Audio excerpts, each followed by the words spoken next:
සුබ දවසක් සියලු දෙනාට.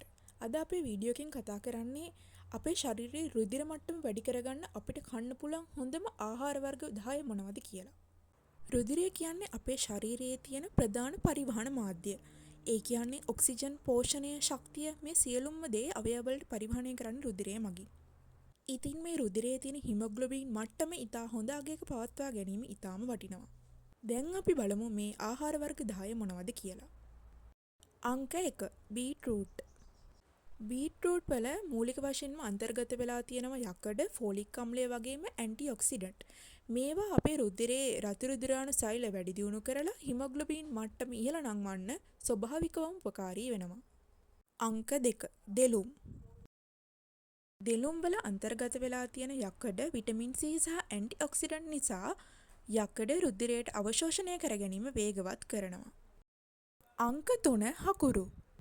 හකුරු කියන්නේ රුධිරය පිරිසිදු කරන්න වගේම රුධිරයේ හිමොග්ලොබින් මට්ටම වැඩි කරන්න දායක වන ස්වභාවික පැණිරස කාරකයක්. හකුරු වල වැඩි වශයෙන් යකඩ සහ මිනරල්ස් අන්තර්ගත වෙලා තියෙනවා. අංක 4 රටඉඳි. රටඉඳි වල අන්තර්ගත වෙලා තියෙන යකඩ, කොපර්, විටමින් B රුධිරයේ රතු රුධිරාණු සෛල නිෂ්පාදනය වැඩි දියුණු කරන්න හේතු වෙනවා. අංක 5 නිවිති. නිවිති කියන්නේ අපි හැමෝටම හුරු පුරුදු කොළ එළවලුවක්. නිවිති වල යකඩ, ෆොලේට් සහ විටමින් C ඉතා වැඩි වශයෙන් අන්තර්ගත වෙලා තියෙනවා. මේවා රතු රුධිරාණු සෛල නිෂ්පාදනය වැඩි කරන්න උපකාරී වෙනවා. අංක 6 පීකුදු. පීකුදු කියන්නේ යකඩ සහ විටමින් B12 පිරුණු ආහාරයක්. අපිට සතියකට දෙවතාවක් වගේ පීකුදු ආහාරයට ගන්න පුළුවන් නම් ඉතාම වටිනවා. අංක 7 බිත්තර.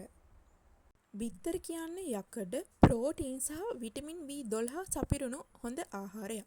බිත්තර රතු රුධිරාණු සෛල නිෂ්පාදනය සහ අපේ ඇඟේ ශක්තිය වැඩි කරන්න ඉතාම උපකාරී වෙනවා.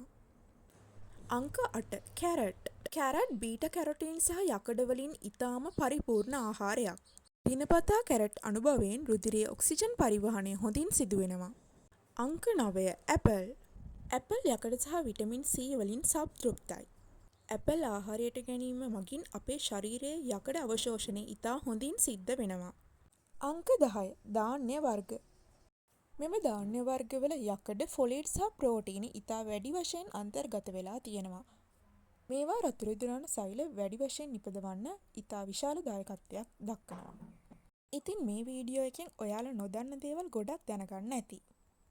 එහෙනම් අදට ගිහින් එන්නම්.